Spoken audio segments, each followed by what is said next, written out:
তো আজকে আপনাদেরকে আমরা দেখাবো পৃথিবীর অষ্টম আশ্চর্য, এমন একটি ব্রিজ যে ব্রিজ দিয়ে কোথাও যাওয়া যায় না এবং প্রাউডলি মেড ইন বাংলাদেশ। আসুন দেখা যাক।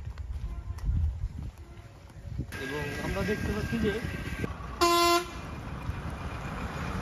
আমার প্রশ্ন হলো, এইখান থেকে আমি এইখানে যাব, তার ব্যবস্থাটা কোথায়? নাকি পরে করা হবে? যদি পরে করা হয়ও তো এই ব্রিজটা দিয়ে আমি কোথায় যাব? অবশ্যই ওই পাশে কোনো রোড থাকতে হবে বা কোনো আবাসিক এলাকা বা জনবহুল এলাকা থাকতে হবে যারা যাতায়াত করতে পারে। আপনারা একটু যদি ভালো করে দেখেন বা আমি যদি একটু জুমও করি, মানে ওই সাইডে যাতায়াতের তেমন কোনো রাস্তাই নেই।